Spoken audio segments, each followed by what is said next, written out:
అండి, welcome to our channel. నేను ఇప్పుడు చదివి వినిపించబోయే కథ సంఘర్షణ పార్ట్ 4లో ఏం జరిగిందో చూద్దాం. సూర్యకాంతమ్మ వెళ్ళిపోవడంతో తన తండ్రి రమ్యతో నాన్నమ్మ వెళ్ళిపోయింది, మరెప్పటికీ మన ఇంటికి రాదని చెప్పి బాధపడతాడు.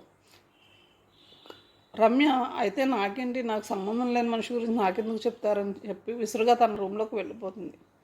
తర్వాత ఇలా ఆలోచించుకుంటూ ఉంటుంది. తనకి ఊహ తెలిసినప్పటి నుంచి బామ్మ దగ్గర చేసిన గారాభం అల్లరి గుర్తుకొస్తాయి. ఆవిడ తనని పక్కలో పడుకోబెట్టుకుని రామాయణ భారతాలని కథలుగా చెప్పడం గుర్తుకొచ్చింది. తల్లి డైరీని తను చదవకుండా ఉండుంటే ఆ చేదు నిజం తనకి ఎప్పటికీ తెలిసేది కాదు. తను ఈ కుటుంబంపై పెంచుకున్న మమకారం కూడా చెక్కు చెదిరేది కాదు. తను వాళ్ళని ద్వేషించేది కాదు. కానీ ఆమెలోని మరో వ్యక్తి వాళ్ళని అమితంగా ప్రేమిస్తుందని ఆమెకే తెలియదు. రమ్యకి ఉన్నట్టుండి దుఃఖం ముంచుకొచ్చింది. తలగడలో మొహం దాచుకుని ఏడుస్తూ ఉండిపోతుంది. తెరవాయి భవన్లోకి వెళ్దాం. తను హలో అన్నా పట్టించుకోకుండా పరుగులాంటి నడుకుతూ వెళ్ళిపోతున్న రమ్యను వెంబడిస్తూ అడిగాడు మురళి.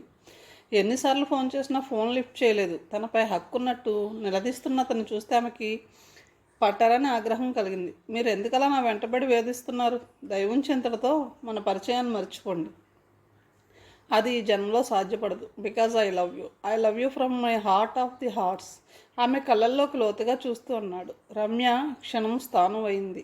ఒంట్లోని రక్తమంతా మొహంలోకి వచ్చినట్టు ఎర్రబడిపోయింది ఆమె మొహం. మీపై నాకు అలాంటి అభిప్రాయం లేదు.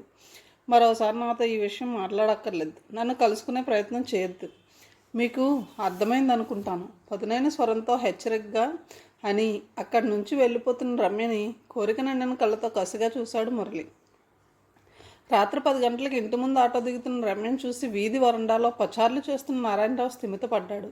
అతను షాపులో ఉండగా ప్రభ ఫోన్ చేసి రమ్య ఇంకా ఇంటికి రాలేదని చెప్పింది.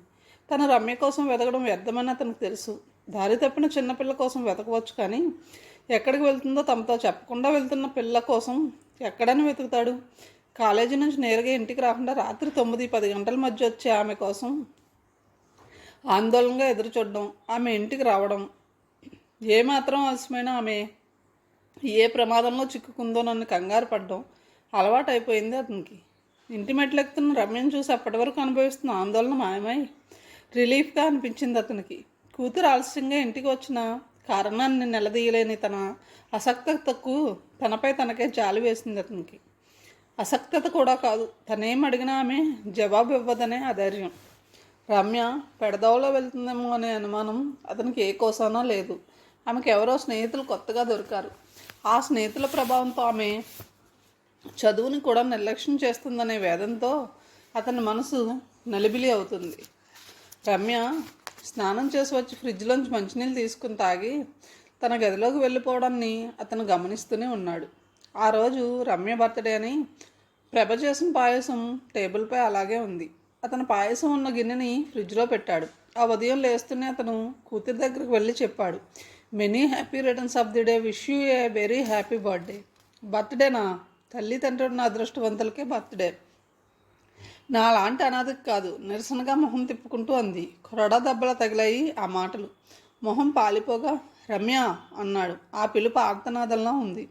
నీకు రక్తం పంచివ్వకపోయినా ప్రేమను పంచిన నేనున్నాను అని నువ్వు అనుకుంటే సరిపోతుందా? నాకు సంబంధించినంత వరకు బాబీ తప్ప ఇంట్లో ఎవ్వరూ లేరు. నాకేమీ కారు. హతాశుడయ్యాడు అతను. అతనికి దుఃఖం రావడం లేదు, కానీ మనసు గాయపడి కన్నీరు కారుస్తుంది. రమ్యలో మార్పు తీసుకురావడం ఎలా? ఓకే, నీ గార్డియన్గానే అడుగుతున్నాను. నీ ఫ్రెండ్స్ ఎవరు? వాళ్ళతో రాత్రి 10 గంటల వరకు ఎక్కడ తిరిగి వస్తున్నావు? భయపడకండి, నేను బాయ్ ఫ్రెండ్స్తో తిరగడం లేదు. ఈ ఇంటి పరువుని ఇంకా దిగజార్చడం నా అభిమతం కాదు, వ్యంగ్యంగా అంది. ఆ వ్యంగ్యబాణం సూటుగా అతని గుండెల్లో దిగబడింది.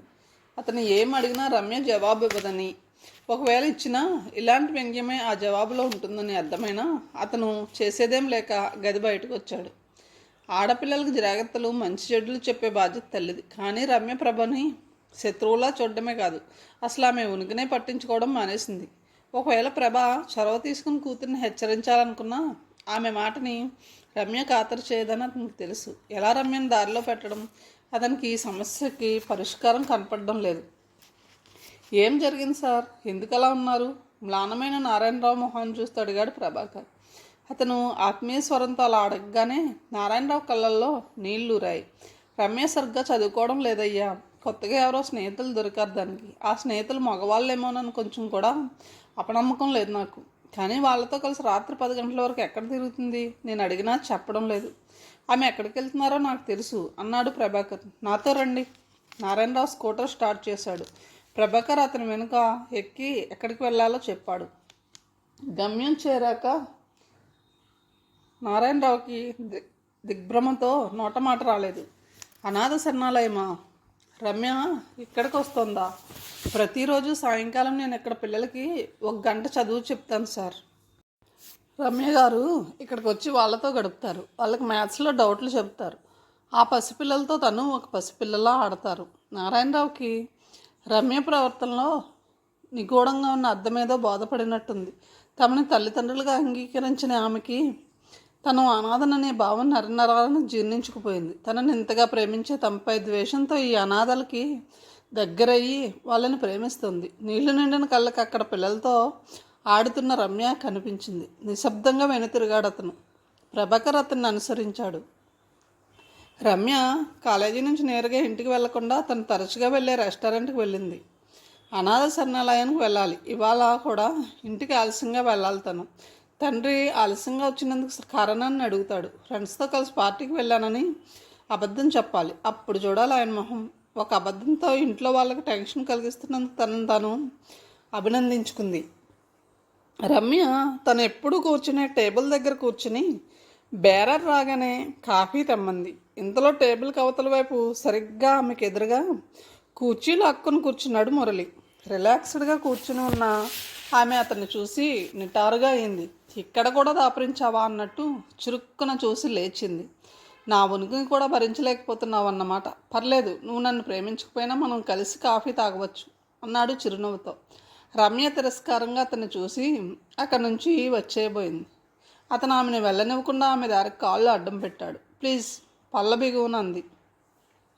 నా ప్రేమని అంగీకరించు షరతు పెడుతున్నట్టు అన్నాడు. నువ్వు నన్ను వెంటబడి వేధిస్తున్నావని అల్లరి పెడుతున్నావని పోలీసులకు ఫోన్ చేస్తాను.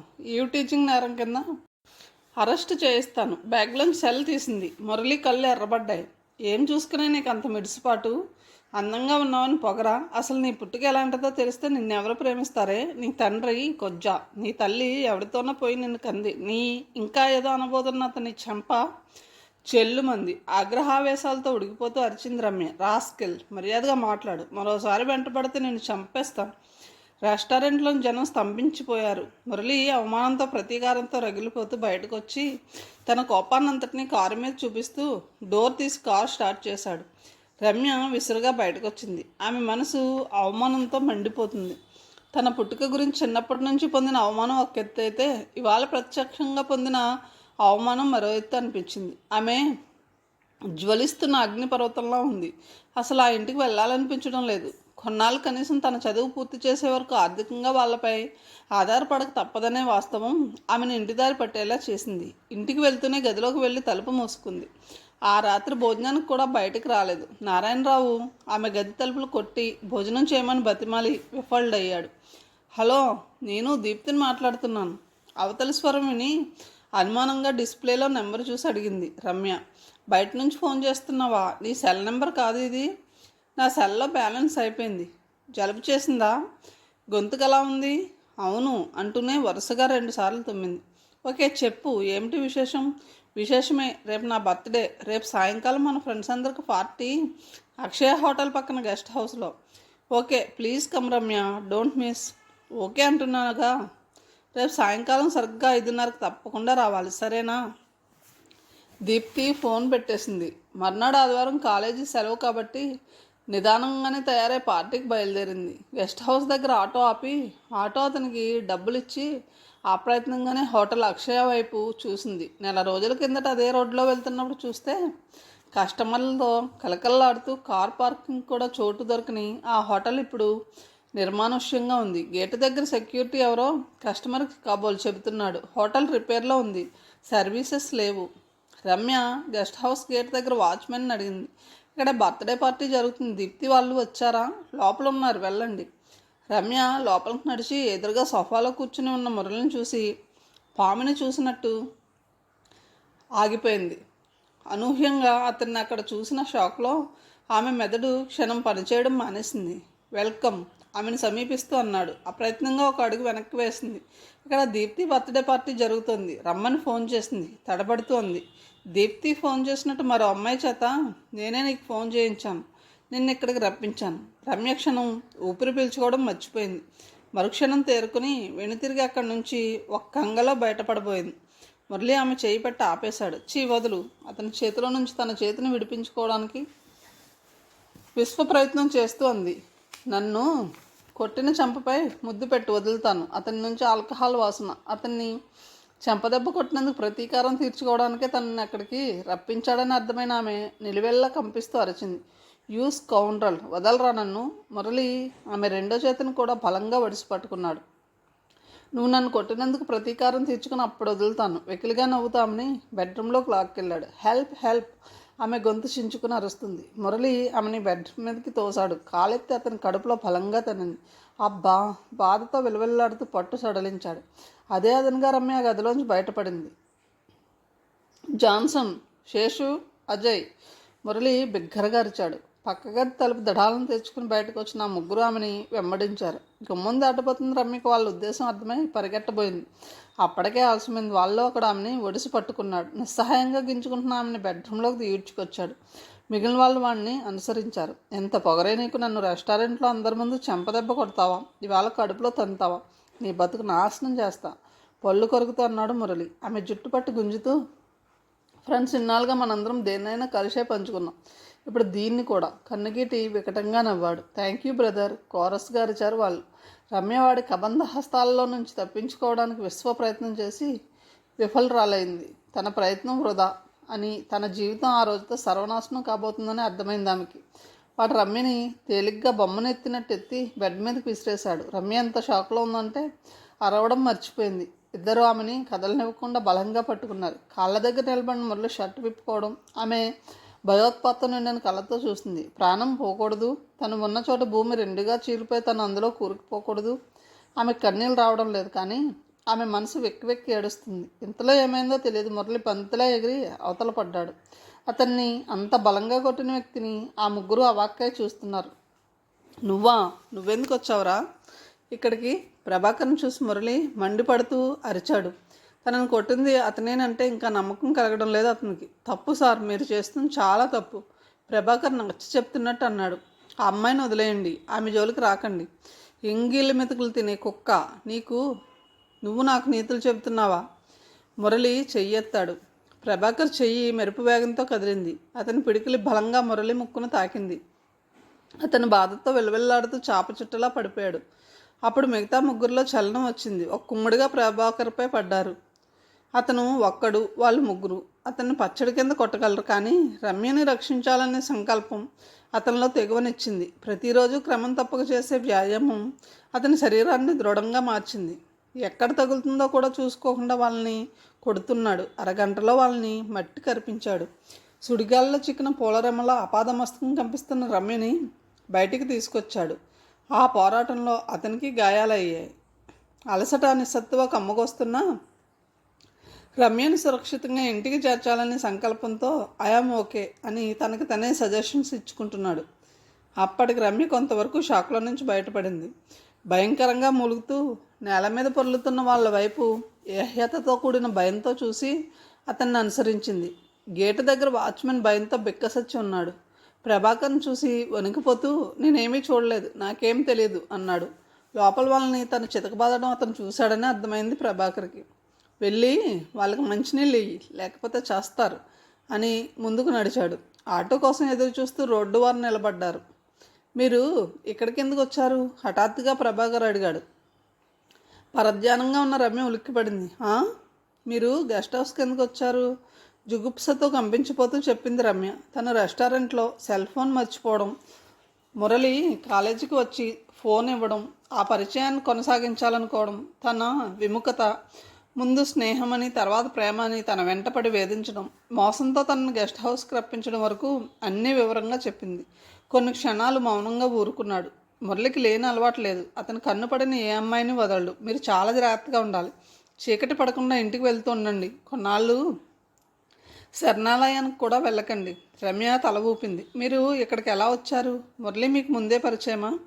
తల పంకించాడు ప్రభాకర్. కొందరి పేదరికం, కొందరి ధనాంధకారం, కొందరి జులుం, కొందరి నిస్సహాయత, ఇవేగా సంఘంలో మనుషుల మధ్య అంతరాలను సృష్టిస్తున్నది.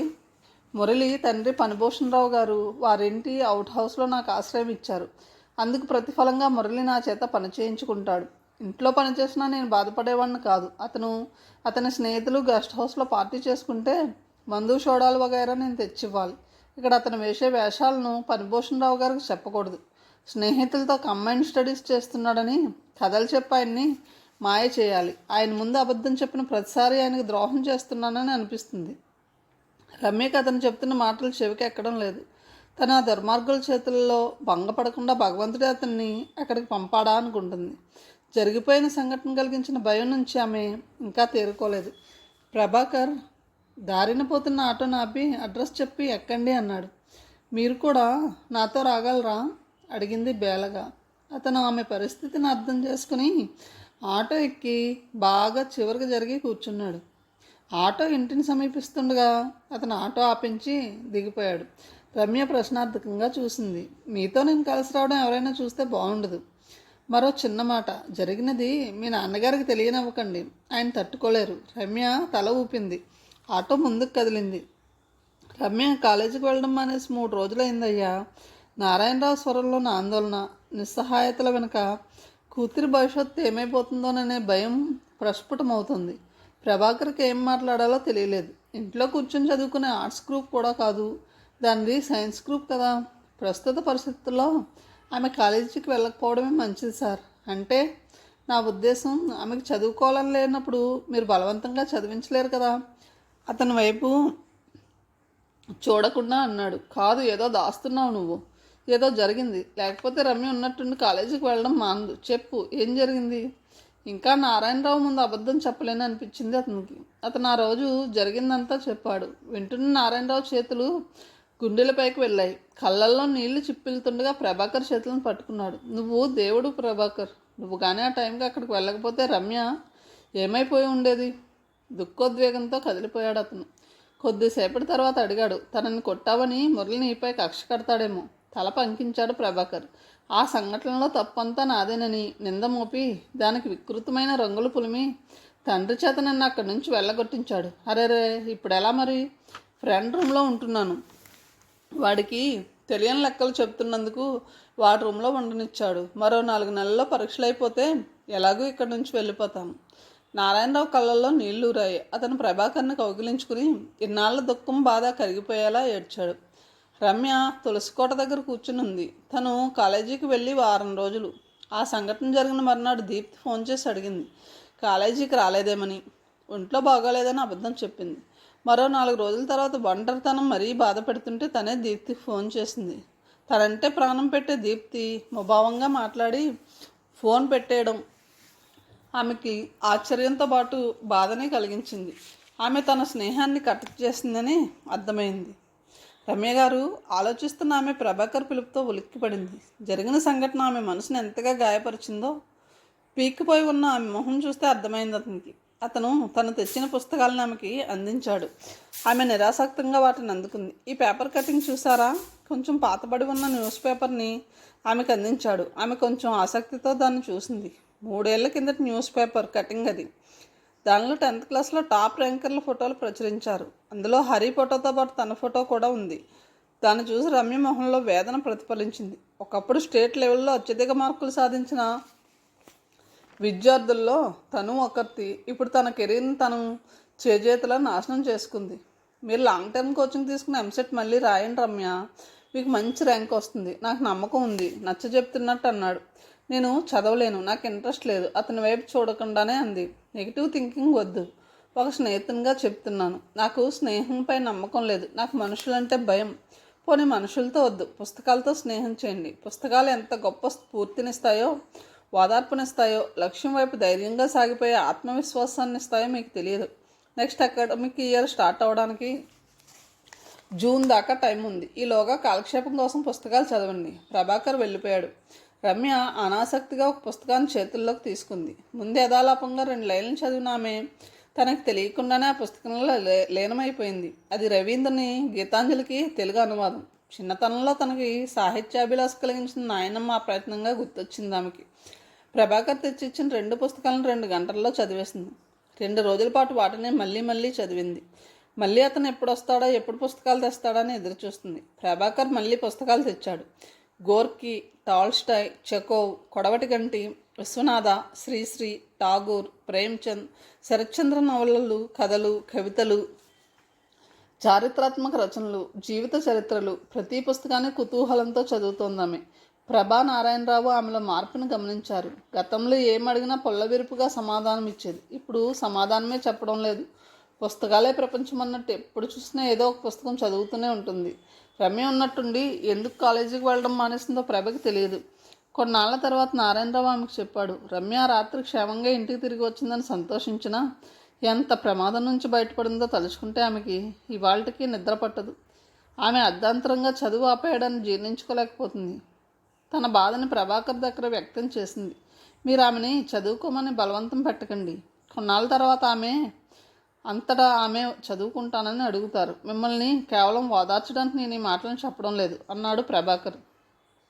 అతని మాటలు ప్రభకి కొండంత ధైర్యాన్ని ఇచ్చాయి. ప్రభాకర్ పరీక్షలన్నీ బాగా రాశాడు. ఆఖరి పరీక్ష రాసి అతను రమ్య దగ్గరికి వచ్చాడు. నేను రేపు హైదరాబాద్ వెళ్తున్నానండి అన్నాడు. ఎందుకు? రమ్య అడిగింది. నాకు లక్ష్యం ఉంది, దాన్ని సాధించడానికి. ఏమిటా లక్ష్యం అని రమ్య అడగలేదు. గత 6 నెలలుగా ఆమె పెదవి మాట్లాడింది తక్కువ. పగలు రాత్రి తేడా లేకుండా పుస్తక పఠనంలో నిమగ్నమైంది. ఇల్లు దాటి బయటికి వెళ్ళలేదు. ప్రభాకర్ పుస్తకాలు తెచ్చి ఇచ్చేవాడు. ఇప్పుడు కూడా అతని చేతిలో పుస్తకం ఉంది. దాన్ని ఆమెకు అందిస్తూ అన్నాడు. ఈ పుస్తకాన్ని మీకోసం తెచ్చాను, దీన్ని మీరు తిరిగి ఇవ్వక్కర్లేదు. ఆమె సంబరంగా అందుకుంది. మొదటి పేజీలో I wish you all success in your life Prabhakar అని అతని చేతి రాతతో ఉంది. థ్యాంక్ యూ అంది అస్పృష్టంగా. అతను వెళ్ళిపోయాడు. రమ్య కుతూహలంతో ఆ పుస్తకాన్ని తిరిగేసింది.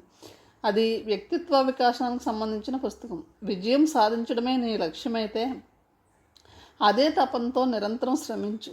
విజయం నీ స్వంతం అవుతుంది. మొదటి ప్రయత్నంలో అపజయం ఎదురైనా నిరాశ పడకు అనే వాక్యాలు ఆ పుస్తకంలో ఒక పేజీలో అండర్లైన్ చేయబడి ఉన్నాయి. ఆ వాక్యాలను పదే పదే చదువుతుందామె. ఆమెలో ఏదో సంచలనం. మొదటిసారిగా తన గురించి తను ఆలోచించుకుంది. తన చదువు ఎందుకు గాడి తప్పింది? లోకం తన కామేశ్వరరావు కూతురునని హేళన చేయడం, తల్లి డైరీని చదవడం, తద్వారా తన జన్మ రహస్యాన్ని తెలుసుకోవడం, వీటి మధ్య నలిగిపోయిన తన మనసు తన జీవిత లక్ష్యాన్ని మర్చిపోయిందా? ఆమె మనసులో అస్పృష్టమైన వేదన 2-3 రోజుల పాటు ఆ పుస్తకాన్నే చదువుతూ ఉండిపోయింది. మరో 2 రోజుల తర్వాత తండ్రి దగ్గరికి వచ్చింది. నేను లాంగ్ టర్మ్ కోచింగ్ తీసుకుని ఎంసెట్ రాయాలనుకుంటున్నాను. నన్ను ఏదైనా రెసిడెన్షియల్ కాలేజీలో చేర్పిస్తారా? కొన్ని నెలల తర్వాత తనంతట తానుగా తండ్రితో మాట్లాడిన మాటలు అవి. నారాయణరావు సంభ్రమంగా చూశాడు. అదేమిటమ్మా అలా పరాయిదానిలో అడుగుతున్నావు? తప్పకుండా చేర్పిస్తాను. నీకు మంచి ర్యాంక్ వస్తుంది. నాకు తెలుసు, ఇంజనీరింగ్ చదువు, ఆపై చదువులు యుఎస్లో చేయి. ఆమె భవిష్యత్తు కోసం తనేం చేయడానికన్నా సిద్ధమే అన్నట్లు అన్నాడు. నేను ఈ ఇంటికి దూరంగా వెళ్ళిపోవాలి. నా కాళ్ళ మీద నేను నిలబడాలంటే బాగా చదువుకోవాలి. 4 ఏళ్ళు కష్టపడితే ఏదో ఒక ఉద్యోగం వస్తుంది. అప్పుడు నన్ను నేను పోషించుకోగలను అని రమ్య తన గదిలోకి వెళ్ళిపోయింది. ఈ ఇంటికి దూరంగా వెళ్ళిపోవాలన్న రమ్య మాటలు ప్రభని నారాయణరావుని బాధ పెట్టాయి. అతను బాధావేదనలను దిగమింగుకొని అన్నాడు. ఎంత డబ్బు ఖర్చు అయినా పర్వాలేదు, నువ్వు బాగా చదువుకోమ్మా. 4 రోజుల తర్వాత రమ్య విజయవాడలో ఒక రెసిడెన్షియల్ కాలేజీలో చేరింది. స్థలం హైదరాబాద్. సాయంకాలం 6 గంటలకి ఇన్స్టిట్యూట్ నుంచి తన రూమ్కి తిరిగి వచ్చిన ప్రభాకర్ తలుపు సందులోంచి గదిలో పడి ఉన్న పోస్టల్ కవర్ని పైకి తీశాడు. ఆ కవరుపై చేతిరాత నారాయణరావుది కాదు. తనకి ఉత్తరం రాసేంత ఆత్మీయులు ఆయన తప్ప తనకు ఎవరున్నారా అని ఆశ్చర్యంతో అతను కవర్ను ఓపెన్ చేశాడు. ప్రభాకర్, ఐ లవ్ యూ అని ఒకే ఒక వాక్యం రాయబడి ఉంది ఆ ఉత్తరంలో. సంతకం లేని ఆ ఉత్తరాన్ని అతను ఆశ్చర్యంగా అయోమయంగా పదే పదే చదువుతున్నాడు. నారాయణరావుకు తప్ప తన అడ్రస్ ఎవ్వరికీ తెలియదు.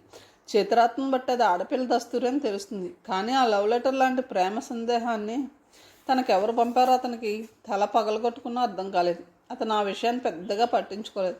ఆ ఉత్తరాన్ని మడిచి పెట్టెలో పుస్తకాల కింద పెట్టాడు. తర్వాత చదువులో లీనమయ్యాడు. కాలచక్రంలో సంవత్సర కాలం ఇట్టే గడిచిపోయింది. రమ్య ఎంసెట్ పరీక్ష రాసి ఇంటికి వచ్చింది. ఈ సంవత్సర కాలంలో రమ్య కాలేజీకి 1-2 రోజులు సెలవు వచ్చినా ఇంటికి రాలేదు. నారాయణరావు ఫోన్ చేస్తే ముక్తసరిగా మాట్లాడేది. అతనే మనసప్పగా ప్రతి నెల వెళ్ళామని చూసి వచ్చేవాడు. నేను ఇక్కడ హాయిగా ఉన్నాను, మీరు ఇలా చిటికి మాటికి వచ్చి నన్ను డిస్టర్బ్ చేయొద్దు అని ఖరాఖండిగా చెప్పేసిందోసారి. అతని మనసు చివుక్కుమంది. కానీ ప్రిన్సిపల్ రమ్య చదువులో క్లాస్ పోస్ట్ అని, ఎంసెట్లో మంచి ర్యాంక్ వస్తుందని చెప్పడంతో తృప్తిగా ఊపిరి పీల్చుకున్నాడు. నారాయణరావు ప్రభ ఎంతో ఆతృతతో ఎదురుచూస్తున్న ఎంసెట్ ఫలితాలు మర్నాడే వస్తాయని న్యూస్ పేపర్లలో, టీవీ ఛానల్స్లో ప్రకటించారు. అతను ఆరాటంగా కూతుర్ని అడిగాడు, నీ హాల్ టికెట్ నెంబర్ ఇవ్వమ్మా, ఇంటర్నెట్ ఓపెన్ అవగానే రిజల్ట్ చూసి వస్తాను. ఎందుకు, నేను చూసుకుంటానులే అంది. అది తనపై అయిష్టతో లేక ఆమెకు సరైన ర్యాంక్ రాదని అధైర్యమో అతనికి తెలియదు. ఆ రోజంతా అతను అస్థిమితంగా గడిపాడు. మర్నాడు రిజల్ట్స్ చూసుకోవడానికి రమ్య ఇంటర్నెట్కి వెళ్ళింది. గంటన్నర తర్వాత ఇంటికి వచ్చిన ఆమె మొహం అభావంగా ఉంది. నారాయణరావు వీధి వరండాలో అస్థిమితంగా పచారులు చేస్తున్నాడు. కూతుర్ని చూడగానే వేగంగా కొట్టుకునే గుండెలతో ఉద్వేగంగా అడిగాడు, అమలు, ఏ ర్యాంక్ వచ్చింది? First rank. స్వరంలో ఏ భావము వ్యక్తం కాకుండా చెప్పి తన గదిలోకి వెళ్ళిపోయింది. ముందు తన పొరపాటు విన్నాడేమో అనుకున్నాడు. తర్వాత తను అడిగిన దానికి ఆమె విక్రింతగా జవాబిస్తోందనుకున్నాడు. అప్పుడే ఫోన్ మోగింది. అతను యాంత్రికంగా లిఫ్ట్ చేశాడు. కంగ్రాచులేషన్స్ నారాయణరావు గారు, మీ అమ్మాయి రమ్యకి ఎంసెట్లో స్టేట్ ఫస్ట్ ర్యాంక్ వచ్చింది అని స్వయంగా ప్రిన్సిపల్ ఫోన్ చేసి చెప్పాక కానీ అతనికి నమ్మకం కుదరలేదు. సంతోషంతో క్షణకాలం మోగుపోయిన అతను ఎలాగో గొంతు పెగిల్చుకుని, ఒక్క క్షణం సార్, రమ్యను పిలుస్తానని మౌత్ పీస్ అరచేత్తో మూసి, అమ్మా రమ్య, మీ ప్రిన్సిపల్ గారు నీతో మాట్లాడతారట అని బిగ్గరగా పిలిచాడు. రమ్య గదిలోంచి వచ్చి ఫోన్ తీసుకుంది. భర్త మొహంలోని ఆనందాన్ని చూస్తూనే రమ్యకు మంచి ర్యాంక్ వచ్చిందని అర్థమైన ప్రభ, భర్త ఆనందాతిరేకంతో మన రమ్యకు స్టేట్ ఫస్ట్ ర్యాంక్ వచ్చిందని చెప్పగానే సంతోషంతో ఉక్కిరి బిక్కిరైంది. రమ్య ఫోన్ మాట్లాడి తన గదిలోకి వెళ్ళబోతుండగా నారాయణరావు ఒక కంగలాన్ని సమీపించాడు. ఆమె చేతులను పట్టుకుని గిరగిరా తిప్పాడు. Ramya, my sweet child, congratulations. అతని స్వరంలో అవధులు దాటిన ఆనందం. రమ్య నిర్లిప్తంగా అతన్ని చూసి అతని చేతుల్లో నుంచి తన చేతుల్ని విడిపించుకుని గదిలోకి వెళ్ళిపోయింది. నారాయణరావు పూజ గదిలోకి వెళ్ళి దేవుడి ముందు సాష్టాంగపడ్డాడు. అతని కళ్ళ వెంట ఆనంద బాష్పాలు రాలిపోతున్నాయి. జేబులోని సెల్ అదే పనంగా మోగడంతో ఇహలోకంలోకి వచ్చిన వెంటనే రిసీవ్ చేసుకున్నాడు. నమస్తే సార్. అవతల ప్రభాకర్ స్వరం వినగానే ఆనందాతిరేకంతో అన్నాడు, thanks Prabhakar, thank you very much. దేనికి సార్? విస్మయంగా అడిగాడు. రమ్యకి ఎంసెట్లో ఫస్ట్ ర్యాంక్ వచ్చిందయ్యా. నిజమా సార్? ఇవాళ రిజల్ట్స్ వస్తాయని తెలుసు. మీ ఫోన్ కోసం ఎదురు చూసి టెన్షన్ తట్టుకోలేక చేశాను. రమ్యలో మార్పు రావడానికి కారకుడివి నువ్వు. నీకెలా కృతజ్ఞతలు చెప్పాలో అర్థం కావడం లేదు. అతని గొంతు బొంగురుపోయింది. ప్రభాకర్ నవ్వాడు. ఇందులో నా గొప్పతనం ఏముంది? రమ్య గారు చాలా తెలివైన అమ్మాయి. కష్టపడి చదివి ఫలితం సాధించారు. అక్కడ ఆమె ఉన్నారా? ఒక్క నిమిషం. అతడు గది తలుపు తట్టి రమ్యను పిలిచి సెల్ ఫోన్ అందించాడు. ప్రభాకర్ నీతో మాట్లాడతాడట. ఆమె ఫోన్ అందుకుంది. కంగ్రాచులేషన్స్ అండి, థ్యాంక్ యూ అని ఆమె ఫోన్ తండ్రికి ఇచ్చేసి అక్కడి నుంచి వెళ్ళిపోయింది. నారాయణరావు మరి కొద్దిసేపు తన సంతోషాన్ని అతనితో పంచుకుని ఫోన్ పెట్టేశాడు. అతను రమ్య కోసం వెతికాడు. ఆమె పెరట్లో జామ చెట్టు మీద కాకిగూడిని చూస్తుంది. తల్లి కాకి పిల్లలకి ఆహారం అందిస్తున్న ఆ దృశ్యాన్ని అపురూపంగా చూస్తుంది. రమ్య, ఆమెను పిలిచాడు. ఆమె తల తిప్పలేదు. నీకేం బహుమతి కావాలో కోరుకోమ్మా. దేనికి? ఆమె తండ్రి వైపు చూడకుండానే అడిగింది. నువ్వు సాధించిన విజయానికి. చిన్నప్పటి నుంచి నీ కారణంగా నేను పొందిన అవమానాలను తుడిచేయి, అది చాలు. ఆ సమాధానంతో నారాయణరావు కూతురి నోరు తీపిచేద్దామని పాయసం కప్పుతో అక్కడికి వచ్చిన ప్రభ అప్రతిభులా అయ్యారు. ఇంతలో టీవీ ఛానల్స్ వాళ్ళు బిలబిల్లాడుతూ గేటు తీసుకుని రావడంతో క్షణాల్లో మామూలుగా వాళ్ళని ఆహ్వానించాడు నారాయణరావు. తండ్రి పిలుపుతో రమ్య బయటకు వచ్చింది. మీ లక్ష్యం ఏమిటని ఒక విలేకరి అడిగిన ప్రశ్నకి, ఇంజనీరింగ్ పూర్తవగానే ఏదో ఒక ఉద్యోగంలో చేరి నా కాళ్ళ మీద నేను నిలబడాలి అని రమ్య చెప్పిన సమాధానాన్ని విని నారాయణరావు ప్రభా మొహాలు చూసుకున్నారు. నేను ఈ ఇంటికి దూరంగా వెళ్ళిపోవాలి అని గతంలో రమ్య అన్న మాటలు ఆ ఇద్దరికి గుర్తొచ్చి గుండెల్లో కలుక్కుమంది. ప్రభాకర్ ఆ ఉత్తరాన్ని మరోసారి చదివాడు. ప్రభాకర్, ఐ లవ్ యూ, ఒకే ఒక వాక్యం. అలాంటి ఉత్తరం వారానికి ఒకటి వస్తూనే ఉంది అతనికి. ఆ ఉత్తరం కాకినాడ నుంచి పోస్ట్ చేయబడిందని కవర్పై ఉన్న పోస్టల్ ముద్రను బట్టి తెలుస్తుంది. తన క్లాస్మేటో కాలేజీ మేటో రాసిందనుకున్నా ఆమెకు తన అడ్రస్ ఎలా తెలిసిందో ఎంత ఆలోచించినా అతనికి అర్థం కావడం లేదు. సంతకం లేని ఆ ప్రేమలేఖ అతనిలో ఎలాంటి స్పందనని కలిగించలేదు. అతను నిరాసక్తంగా ఆ ఉత్తరాన్ని పెట్టెలో పడేశాడు. ఫోన్ మోగింది. నారాయణరావు రిసీవ్ చేసుకున్నాడు. అవతల ప్రభాకర్ స్వరం వినగానే అతనిలో ఉత్సాహం ఉరకలేసింది. చెప్పు, ఎలా ఉన్నావు? మీ దయవల్ల బాగున్నాను సార్. ఇంకేమిటి విశేషాలు?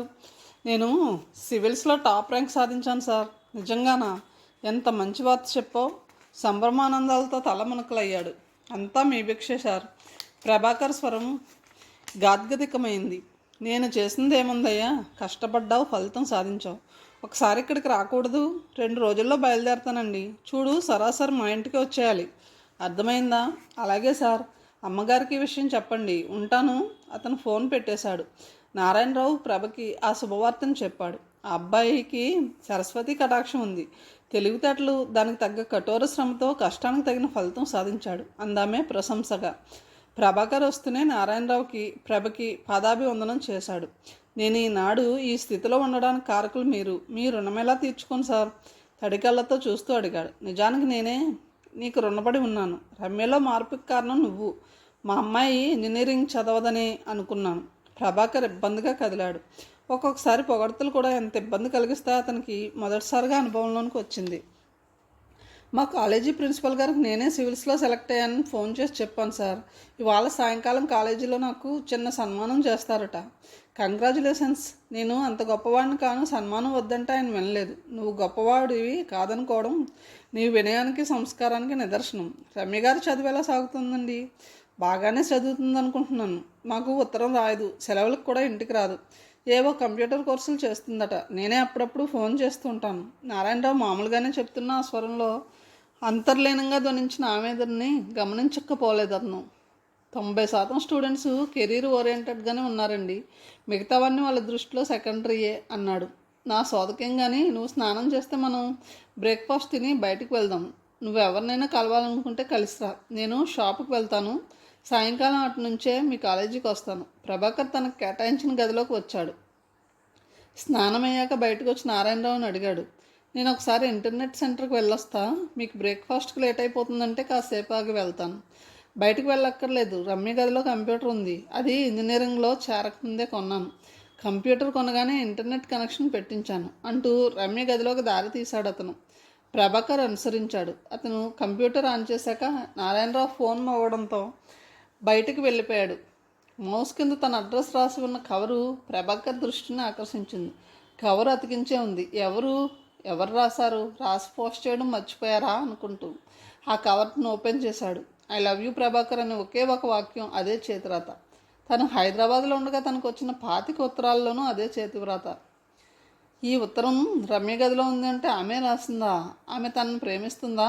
అతని మొహంలోకి చివ్వున రక్తం ఎగిసింది. అతను క్షణకాలం ఊపిరి పీల్చుకోవడం మర్చిపోయాడు.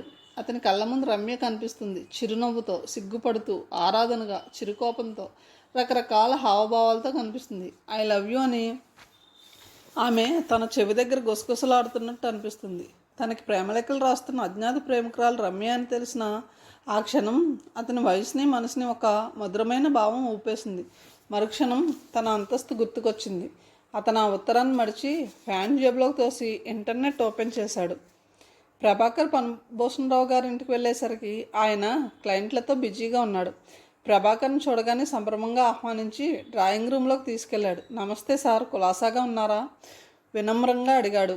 ఆయన కళ్ళల్లో నీళ్లు చిప్పిల్లాయి. నన్ను క్షమించు బాబు, నీ మంచితనాన్ని గుర్తించలేక మురళి మాటలు విని నిన్ను ఇంట్లోంచి వెళ్ళగొట్టాను. మీరు పెద్దవారు, నన్ను క్షమాపణ అడగకూడదు మురళి గారు ఎలా అడగాలో తెలియక అర్ధోక్తిలో ఆగిపోయాడు. వాడు నా కొడుకు అని చెప్పుకోవడానికి సిగ్గుపడుతున్నాను. వాడు నా చెయ్యి దాటిపోయాడు అన్నారాయన. కాసేపు తర్వాత, నా సొదకేం కానీ నువ్వు సివిల్స్లో టాప్ ర్యాంక్ సాధించావని పేపర్లో చూశాను. కంగ్రాచులేషన్స్ ఓయ్. Thank you sir. మరి కొద్దిసేపు మాట్లాడి ఆయన దగ్గర సెలవు తీసుకున్నాడు. కాలేజీ వెతికిపోయి ప్రిన్సిపల్ మాట్లాడుతున్నారు. మన కాలేజీ పూర్వ విద్యార్థి ప్రభాకర్ సివిల్స్ పాస్ అయి ఐఏఎస్కి సెలెక్ట్ కావడం మనకందరికీ గర్వకారణం. ఏ వ్యక్తికైనా తన లక్ష్యాన్ని సాధించడానికి అకుటింత దీక్ష, పట్టుదల అవసరం. కాలేజీలో చదువుకునే రోజుల్లోనే ఆ దీక్షని, పట్టుదలని నేను ప్రభాకర్లో చూశాను. అతను జీవితంలో ఉన్నత శిఖరాలను అధిరోహిస్తాడనే నా నమ్మకం వమ్ము కాలేదు. మిస్టర్ ప్రభాకర్ని మా విద్యార్థులకు తన అమూల్యమైన సందేశాన్ని ఇవ్వమని కోరుతున్నాను. ప్రభాకర్ లేచాడు. ప్రిన్సిపల్ గారికి తన నమస్కారాలతో మొదలుపెట్టి మాట్లాడడం ప్రారంభించాడు. జీనియస్ ఈజ్ 2% ఇన్స్పిరేషన్ అండ్ 98% పర్సిరేషన్ అనే సామెతని మీరు వినే ఉంటారు. విజయానికి మూలాధారం ఎక్కువ శ్రమ, తక్కువ తెలివితేటలు. ఈ ప్రపంచంలో కేవలం తెలివైన వారే పైకి రాలేదు. తెలివితేటలతో పాటు ఎక్కువ శ్రమించిన వారే జీవితంలో ఏదైనా సాధించగలుగుతారు. విజయం సాధించడానికి ముఖ్యంగా మనలో నెగిటివ్ థింకింగ్ని పారద్రోలాలి. ఆకలి, అవమానం, దారిద్ర్యం, సోమరితనం, నిర్లక్ష్యం ఇవేవి కూడా మన లక్ష్యానికి దూరం చేయకూడదనే సూత్రాల ప్రాతిపదికగా నేను ఐఏఎస్ కావాలన్న నా లక్ష్య సాధన కోసం అహర్నిశలు శ్రమించాను. రోజుకు 18 గంటలు చదువుతూనే ఉన్నాను. ఇది కేవలం నా గొప్పదనం కాదు. నేను అనాథని. వారాలు చేసుకుని చదువుకున్నాను. నాకు అన్నం పెట్టిన తల్లులకి సభాముఖంగా కృతజ్ఞతలు తెలియజేసుకుంటున్నాను. ఒక పుణ్యాత్ముడు నాకు ఆశ్రయం ఇచ్చారు. వారికి కూడా కృతజ్ఞతలు తెలియజేసుకుంటున్నాను. నా అనే వాళ్ళెవరూ లేని నాకు శ్రీ నారాయణరావు గారు ఆత్మీయతను పంచారు. నేను ఇవాళ ఈ స్థితిలో ఉన్నానంటే అందుకు కారణం నారాయణరావు గారే. నాకు వారు పుస్తకాలు కొనిచ్చారు, కాలేజ్ ఫీజు కట్టారు, నన్ను గ్రూప్ 1 కోచింగ్కి పంపి ఆ ఖర్చు అంతా భరించారు. వారి రుణాన్ని నేను ఈ జన్మలో తీర్చుకోలేను. వారిని ఈ సభా సమక్షంలో గౌరవించకపోతే అది కృతజ్ఞతే అవుతుంది. వారిని వేదిక మీదకి రావాల్సిందిగా కోరుతున్నాను.